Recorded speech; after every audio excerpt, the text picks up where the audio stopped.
So hello what's up guys. तो welcome है आपका राजा बोले कौन वज़ीर के पार्ट 4 में, जो कि हमारी पूरी प्लेलिस्ट है जिसमें कि हम बनाना सीखेंगे राजा बोले कौन वज़ीर गेम को यूजिंग पाइथन, जो कि 4 बंदे ऑनलाइन बैठ के अपने अपने घर पे खेल पाएंगे। तो आज हम करने जा रहे हैं कुछ ऐसा। पिछली बार जब हमने गेम विंडो बनाई थी तो नॉर्मली उसमें एक टेक्स्ट लिखा आ रहा था जहाँ लिखा था कि गेम विंडो। तो इस बार हमने उसको चेंज करके प्रॉपर एक गेम की विंडो के जैसा बना दिया है, जिसमें कि 2 बटन है, जॉइन रूम का और क्रिएट रूम का। अगर किसी बंदे ने रूम बना रखा है तो बंदा ज्वाइन कर सकता है, और अगर आप होस्ट करना चाहते हैं रूम के, आपने रूम बनाना है और बाकी बंदे ज्वाइन करें, तो उसके लिए भी हमने क्रिएट रूम का ऑप्शन दे दिया है। तो वो अभी देखेंगे हम कैसे होगा, तो वो डाटाबेस में भी कैसे स्टोर होगा रूम, वो सब आज हम देखेंगे। तो नेक्स्ट हम चलिए शुरू कर लेते हैं फिर। तो यहाँ पे स्टार्टिंग पे हमने जो नॉर्मली चीज़ें होती हैं को जो जो हमें इस फाइल में चाहिए उन सबको हमने इंपोर्ट कर लिया, जो कि टिकेंटर के यूआई मॉड्यूल्स, उसका मैसेज बॉक्स, फिर गेम डाटाबेस, क्योंकि हमने डाटाबेस में भी डाटा को स्टोर करना है तो डाटाबेस के कुछ फंक्शंस होंगे जो हम इसमें यूज़ करेंगे, उसके लिए इसको इंपोर्ट करा है। फिर नेक्स्ट हमने इमेजेस यूज़ करनी है, उसके लिए पिल लाइब्रेरी का यूज़ किया है, उसको इंपोर्ट किया है। नेक्स्ट हमने रैंडम मॉड्यूल का यूज़ किया। रैंडम मॉड्यूल क्या करता है, इसको हम एक रेंज दे सकते हैं। रेंज जाने कि जैसे कि हो गया, हमने उसको बोला है कि मेरे को 1 से लेके 5 तक को हर बार एक रैंडम नंबर जनरेट करके दे।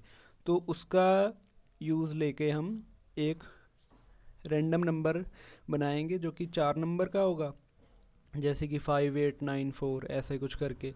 तो उसके आगे जिस बंदे ने रूम बनाया होगा उसका नाम आएगा, तो हमें इससे पता चल जाएगा कि ये रूम आईडी है इस बंदे के नाम से। तो ऐसे कुछ हम रूम आईडी को जनरेट करेंगे।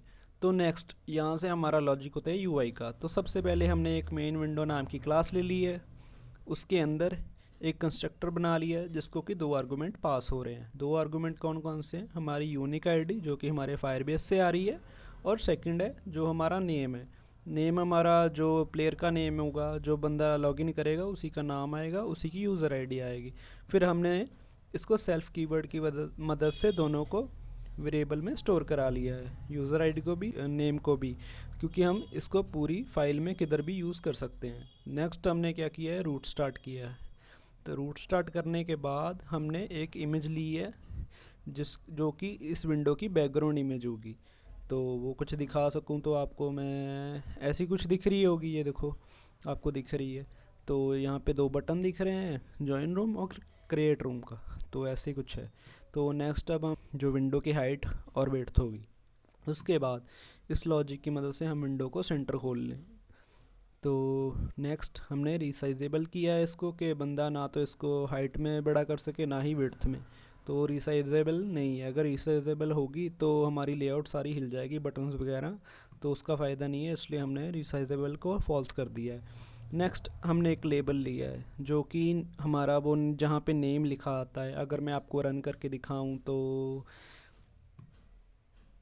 ये देखो यहाँ पे हमारा नेम लिखा आ रहा है जसकरण, जैसे कि मैंने ज्वाइन कर रखा है जसकरण नेम से, तो मेरा नाम लिखा आ रहा है। तो वो इस लेबल में, इस लेबल में हम क्या कर रहे हैं, एक टेक्स्ट दे रहे हैं। टेक्स्ट में हमने क्या दिया है, एक एफ स्ट्रिंग दी है। एफ स्ट्रिंग का मतलब ये होता है कि इसमें आप स्ट्रिंग तो दे ही सकते हो, अगर किसी वेरिएबल को प्रिंट करना चाहते हो तो वो भी कर सकते हो। तो हमने पहले एफ लिखा, फिर एक स्ट्रिंग दी। स्ट्रिंग में हमने क्या दिया, एक तो नेम लिखा, फिर स्पेस दे के ये हमने दिया इसको कॉलन। उसके बाद हमने अगर वेरिएबल यूज़ करना है तो उसको हम करली ब्रैकेट्स के अंदर लिखेंगे। तो हमने करली ब्रैकेट्स के अंदर जो अभी ऊपर बनाया था यहाँ पे नेम वेरिएबल, ये वाला, अभी इसको हमने किया है डॉट अपर, सेल्फ डॉट नेम डॉट अपर कर दिया। अपर करने से हमारा जो नेम है बड़े बड़े अक्षर में आएगा। ये देखो यहाँ पे बड़े अक्षरों में लिखा आ रहा है, तो वो थोड़ा अच्छा लगता है देखने में। नेक्स्ट हमने इसको फॉन्ट दे दिया है, साइज़ दिया है 15, फिर बोल्ड कर दिया है। उसके बाद बैकग्राउंड कलर दिया है। फिर हमने इसका फोरग्राउंड है जो अपर कलर होता है जो लिखा आ रहा है, जैसे ये वाइट कलर में आ रहा है तो हमने वाइट दे दिया।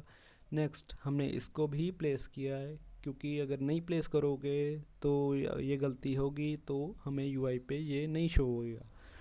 नेक्स्ट हम आ जाते हैं, हमें चाहिए 2 बटन्स, जो कि होगा जॉइन रूम और क्रिएट रूम।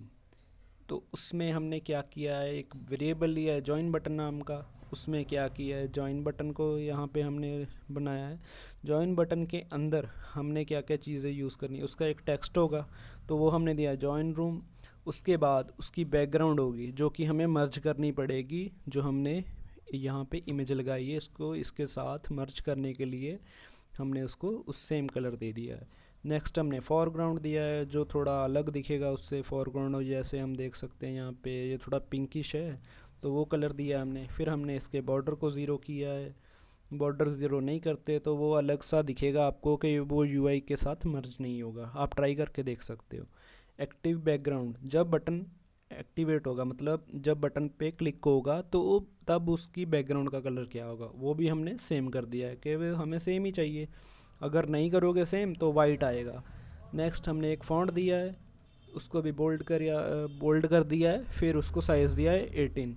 नेक्स्ट हमने एक फंक्शन दिया है, जब इस बटन पे क्लिक होगा, अगर ज्वाइन कर रहे हो ज्वाइन बटन पे क्लिक कर रहे हो तो ऑब्वियस ही बात है ज्वाइन विंडो बनेगी, तो वो हमने एक फंक्शन बना दिया है ज्वाइन रूम विंडो का, तो वो हमने कमांड में पास करा है। अभी मैं अगर आपको लेके जाऊँ उधर तो देखते हैं, तो ये देखो ये कुछ ऐसा फंक्शन है।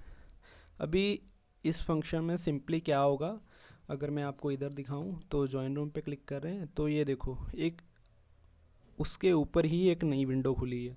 तो उसमें क्या है, एक तो हमने एक लेबल लगा रखा है रूम आईडी नाम का, फिर उसके अंदर एक टेक्स्ट बॉक्स जिसमें कि रूम आईडी डालेगा यूज़र। उसके बाद जॉइन रूम पे क्लिक करोगे तो वो जॉइन हो जाएगा, अगर वो रूम एग्जिस्ट करता है तो तभी वो जॉइन कर पाएगा। तो वो भी हमें डाटाबेस में चेक करना पड़ेगा ऐसे। तो जैसे कि अभी मैं बताऊँ ये कैसे हो रहा है, हमने एक जॉइन रूम रूट का वेरिएबल लिया है जिसमें कि हमने टॉप लेवल को, जैसे हमने पहले सिंपल एक विंडो बनानी होती है तो हम टीके यूज़ कर रहे हैं, तो अभी हमको एक विंडो पे पहले से बनी हुई है उसके ऊपर दूसरी विंडो खोलनी है, तो उसके लिए हम क्या यूज़ कर सकते हैं, टॉप लेवल। तो हमने जैसे कि टॉप लेवल यूज़ किया तो इसके एक विंडो के ऊपर दूसरी विंडो खुल पाएगी। जैसे हमने लिखा फिर हमने इसको एक एट्रीब्यूट दिया है टॉप मोस्ट, जिसका मतलब है कि कुछ भी खोल लो आप लेकिन ये विंडो जो जॉइन रूम की होगी वो सबसे ऊपर ही दिखेगी आपको हर बार। तो ये इसका है, इसको ट्रू कर दिया है। नेक्स्ट हमने इसको भी हाइट विड्थ दी है और इसको भी हर बार सेंटर खोलने के लिए हमने इतना लॉजिक लिखा है। तो ये लॉजिक अगर मैं समझाने जाऊँगा आपको एक शॉर्ट्स में भी समझा सकता हूँ तो आप बता देना, लेकिन सिंपली ये क्या है, एक स्क्रीन की हाइट विड्थ निकाल रहे हैं फिर उनकी रेशो निकाल के डिवाइडेड बाय 2 करके तो हम एक पोजीशन निकाल रहे हैं जहाँ पे वो हर बार प्लेस होगा। तो ऐसा कुछ कर रहे हैं, फिर उसको एक्स वाई दे रहे हैं। नेक्स्ट हम इसको रिसाइजेबल इसको भी फॉल्स करेंगे, कोई यूज़र बड़ा ना कर पाए। हम इसको टाइटल नहीं भी दे सकते क्योंकि हमने टाइटल विंडो हेड कर रखी है, टाइटल बार जो होती है। तो नेक्स्ट ये चीज़ है, ये लाइन जिसकी मदद से हमारी जो, जैसे आपको दिखाऊं तो यहाँ पे हमारी टाइटल विंडो आ रही है, यहाँ पे नहीं आ रही, इस ये भी तो एक विंडो ही है लेकिन हमने इसकी टाइटल बार हाइड कर रखी है। वो कैसे हो रही है, ये देखो अभी टॉप मोस्ट दिया है तो अभी भी ऊपर ही आ रहा है, अभी इसको हमको बंद करना पड़ेगा ऐसे। तो ये चीज़ की मदद से आप हाइड कर सकते हो किसको, टाइटल विंडो को, टाइटल बार को सॉरी। तो टाइटल बार हाइड होने के बाद हमने इसको रिसाइजेबल भी फॉल्स कर रखा है। फिर हमने जो एक इमेज ली है जो कि है इसकी बैकग्राउंड, जो कि जॉइन रूम विंडो की बैकग्राउंड होगी, तो उसको भी इंपोर्ट करा है। फिर इसको पोजीशन किया है इस रूट पे, अगर आप यहाँ पे रूट नहीं देते तो हो सकता है कि ये इसी पे प्लेस हो जाए मेन विंडो पे, जो हमारा जहाँ पे जॉइन और क्रिएट रूम का बटन आ रहा है वहीं पे आ जाए। तो आपको यहाँ पे रूट देना पड़ेगा कि आपको किस विंडो पे इस इमेज को प्लेस करना है, तो वो हमने यहाँ पे रूट दे दिया, फर्स्ट जो आर्गूमेंट होगा। नेक्स्ट हमने इसको भी प्लेस किया है कि यूआई पे शो हो जाए इमेज लेबल में जाने के बाद। फिर हमने ये बता दिया आपको कि टाइटल बार को हाइड करने के लिए होता है। नेक्स्ट हमें क्या चाहिए, एक एंट्री बॉक्स चाहिए जिसमें कि यूज़र रूम आईडी को एंटर कर सके। तो उसके लिए हमने पहले एक वेरिएबल ले लिया है जहाँ पे कि स्ट्रिंग वेयर टाइप का, जो कि टिकेंटर की अपनी डाटा टाइप होती है, जैसे कि हमारी पाइथन में स्ट्रिंग होती है तो वैसे ही ये स्ट्रिंग वेयर है कि इसमें स्ट्रिंग टाइप का डाटा आएगा।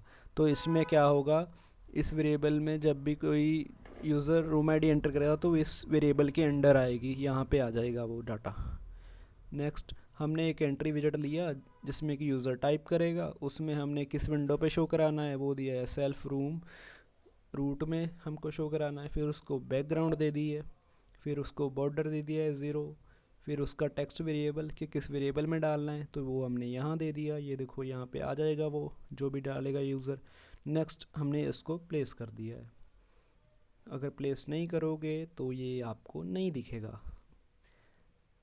और नेक्स्ट हम चाहते हैं कि जैसे यूज़र ने डाटा डाल दिया, रूम आईडी डाल दी, तो यूज़र एंटर प्रेस करे तो एक फंक्शन कॉल हो। जैसे कि हम अगर दिखाऊं आपको, यहाँ पे अगर मैं रूम आईडी ऐसे एंटर करता हूँ, अगर मैं एंटर से भी ज्वाइन कर सकता हूँ और यहाँ पे बटन है इससे भी ज्वाइन कर सकता हूँ, तो दोनों से सेम काम हो रहा है। तो बाइंड का ये काम होगा कि जैसे ही आप किसी बटन पे क्लिक करोगे, हमने एंटर पे लगाया है जो कि रिटर्न एट्रीब्यूट होता है, रिटर्न पे जैसे ही हम एंटर दबाएंगे तो ये फंक्शन कॉल होगा रूम आईडी एंटर करने के बाद। उसमें हम क्या कर रहे हैं, रूम एंट्री डॉट बाइंड कर रहे हैं, उसको 2 आर्गूमेंट दे रहे हैं। एक तो हम किस की को क्लिक करने पे क्या फंक्शन कॉल होगा, जैसे कि हमने रिटर्न दिया, रिटर्न का मतलब होगा एंटर बटन, और फंक्शन कौन सा कॉल करना है, जॉइन रूम का। नेक्स्ट हम ये वाला जॉइन बटन है इसको बना रहे हैं, तो वो कैसे होगा वो देखते हैं।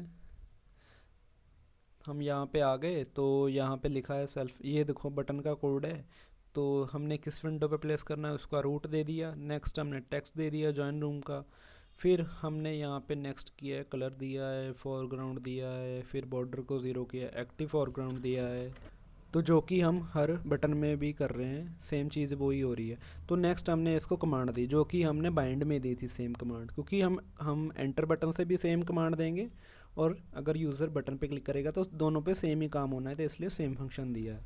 तो इस बटन को प्लेस कर दिया यूआई पे, पोजीशन देके x और y। नेक्स्ट हमने मेन लूप स्टार्ट कर दी है। तो जब यूज़र जॉइन रूम बटन पे क्लिक करेगा तो ये फंक्शन कॉल होगा। तो इस फंक्शन का क्या काम है कि जब यूज़र ने इस बटन पे क्लिक करा तो जो भी उसने आईडी डाली होगी वो सबसे पहले चेक होगी, अगर वो खाली है मतलब उसने कुछ भी नहीं डाला यूज़र ने, तो उसको ये शो होगा कि प्लीज़ एंटर रूम आईडी। ये वाली इफ़ नहीं चलेगी क्योंकि इसमें लिखा है not equal to empty string नहीं होनी चाहिए, तो ये एम्प्टी स्ट्रिंग होगी तो ये वाली एलिफ रन होगी। तो इसमें मैसेज शो कराया है कि पहले आप रूम आईडी एंटर करो। उसके बाद अगर रूम आईडी एंटर कर दी यूज़र ने, वो एम्प्टी नहीं है, तो उसको चेक करना है हमको डाटाबेस में कि वो सेम रूम आईडी डाटाबेस में प्रेजेंट है कि नहीं। अगर हम डाटाबेस की साइड चलें तो यहाँ पे देखो, जैसे ये रूम आईडी का नोड है तो इसके अंदर ये रूम आईडी है, तो इसको चेक कर रहे हैं हम कि जो यूज़र एंटर कर रहा है यहाँ पे, ये यहाँ पे वैलिड होनी चाहिए, जो हमने उधर डाला है वही होना चाहिए। अगर मैं यहाँ पे करूँ ज्वाइन तो ये देखो डज नॉट एग्जिस्ट आ रहा है। इसको कैसे चेक करना है वो अभी देखते हैं हम। तो यहाँ पे चेक रूम नाम का गेम डाटाबेस की फ़ाइल में फंक्शन है, उस पर चलते हैं। तो ये फंक्शन है इतना कुछ। तो ये क्या कर रहा है, एक आर्गूमेंट ले रहा है जो कि हमने उधर से यूज़र ने एंटर की होगी रूम आईडी, उसको चेक करेंगे। तो सबसे पहले हमें उसको चेक करने के लिए हमें सारे नोड में से जो भी जितने भी रूम आईडी पासवर्ड होंगे वो गेट करने होंगे, मतलब सबको लाना होगा अपने पास। तो उसके लिए हमने क्या किया, db.child करके रूम नोड के अंदर जितना भी डाटा होगा उस सबको गेट कर लिया। गेट करने के बाद हमारे पास एक फायरबेस का ऑब्जेक्ट आएगा, उसको सीधा यूज़ नहीं कर सकते हम, इसके लिए उसको वैल्यू में कन्वर्ट किया है। वैल्यू में कन्वर्ट होने के बाद एक वेरिएबल में आ गया वो। तो अगर इफ़ डाटा का मतलब अगर हमारे पास कुछ ना कुछ रिटर्न आ रहा है, अगर सोचो कि यहाँ पे ये नोड एग्जिस्ट ही नहीं करता रूम नाम का, अभी तक किसी बंदे ने रूम नहीं बनाया, तो यहाँ पे नन आएगा। तो वो अगर नन है तो सीधा एल्स चल जाएगी और रिटर्न फॉल्स हो जाएगा, मतलब कोई रूम एग्जिस्ट नहीं करता ऐसा। अगर एग्जिस्ट करता है फिर हमने उसको डाटा को एज आ लिस्ट स्टोर कर लिया है, लिस्ट में आ गया हमारे पास सारा डाटा। फिर 1 बाय 1 हमने फॉर लूप लगा के मैच किया है रूम आईडी को आई के साथ। आई में क्या है, 1 बाय 1 सारी रूम आईडीज़ को मैच कर रहे हैं हम। पहले रूम आईडी हमारी फर्स्ट रूम से मैच होगी, अगर इक्वल टू हो गया रिटर्न ट्रू कर देगा, मतलब रूम ऑलरेडी एग्जिस्ट कर रहा है। तो ऐसे ये कुछ फंक्शन काम करेगा।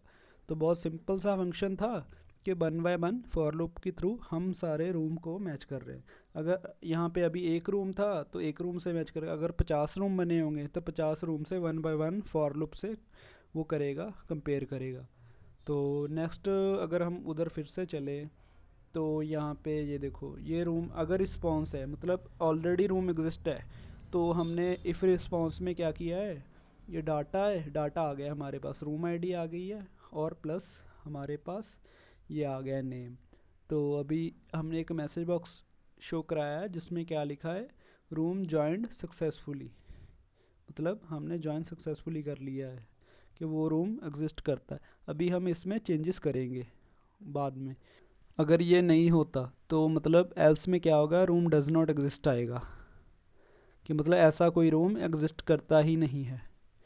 तो अभी हम आगे चले, अगर फिर यहाँ पे ये बता दिया आपको कि room please enter room ID करो पहले, अगर एम्प्टी स्ट्रिंग होगी तो।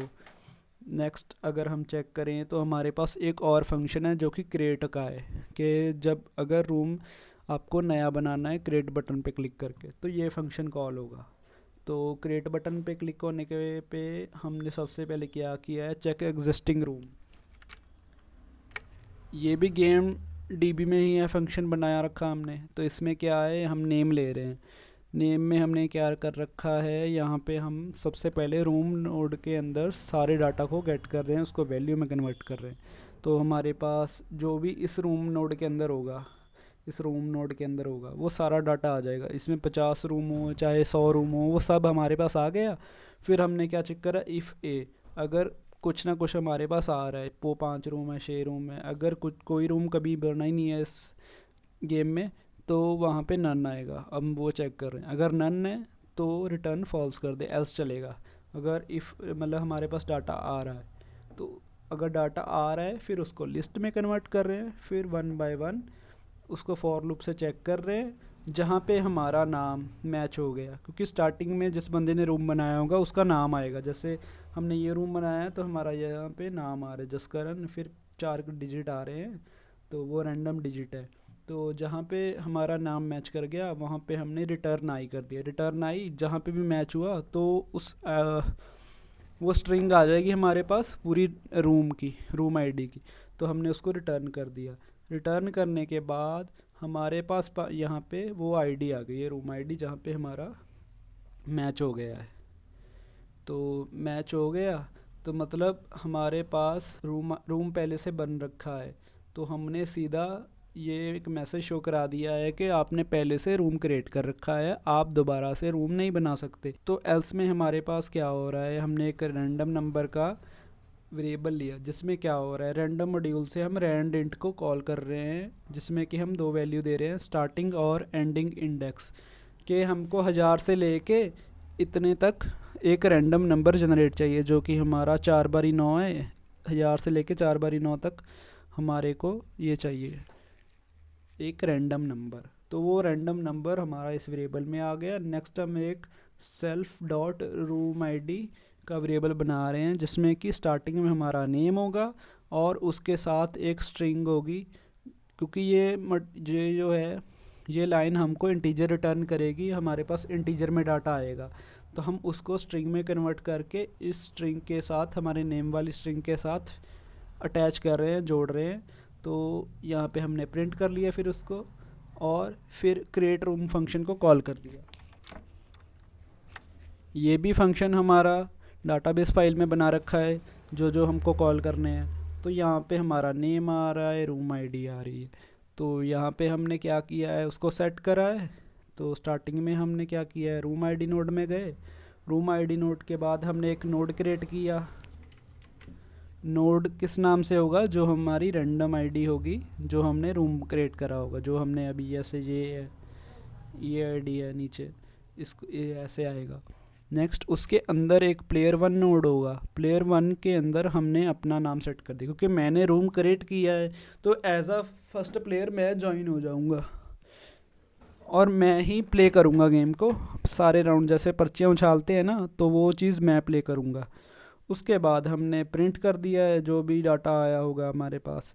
फिर हमने रिटर्न ट्रू कर दिया कि हमारा रूम सक्सेसफुली बन गया है। तो यहाँ पे ऐसा ही कुछ हो रहा है, रिस्पॉन्स है, तो हमने ऐसे लेबल को शो करा दिया है। तो अगर मैं दिखाऊँ आपको, पहले रूम को डिलीट कर देते हैं। अगर मैं आपको स्ट्रक्चर दिखाऊँ कुछ पहले, जैसे ये रूम नोड है, रूम नोड के अंदर ये रैंडम आईडी हमारी जो भी होगी रूम की, प्लस हमारा नाम आ रहा है, फिर प्लेयर 1 आ रहा है नोड, इसके अंदर हमारा नाम आ रहा है। तो यही चीज़ ये लाइन कर रही है, एक लाइन आपको दिखाऊं अगर मैं, ये एक लाइन ये सेम चीज़ कर रही है। स्टार्टिंग में हम डाटा रूम नोड में जा रहे हैं, रूम नोड के अंदर ये चीज़ आ रही है रूम आईडी, तो ऐसा ही कुछ सेम इधर हो रहा है, ये रूम और रूम आईडी, फिर प्लेयर 1 अंदर के डाटा, फिर उनको हम सेट कर रहे हैं, सेट डाटा कर दिया ऐसे। और यहाँ पे हमने लेबल शो करा दिया इजीली एज अ टेक्स्ट। फिर हमने एक लॉग आउट फंक्शन बनाया जो कि यहाँ पे है लॉग आउट, ये देखो बटन है एक, तो बटन पे लॉग आउट फंक्शन लगाए तो ये देख लो ये कैसे काम कर रहा है। स्टार्टिंग में हमने एक टेक्स्ट फाइल में डाटा रीड राइट करा रहे थे, ये देखो ये वाली, तो हमारा फर्स्ट स्टेप क्या होगा, इस डाटा को एम्प्टी करना है, इस फाइल को एम्प्टी करना कैसे है।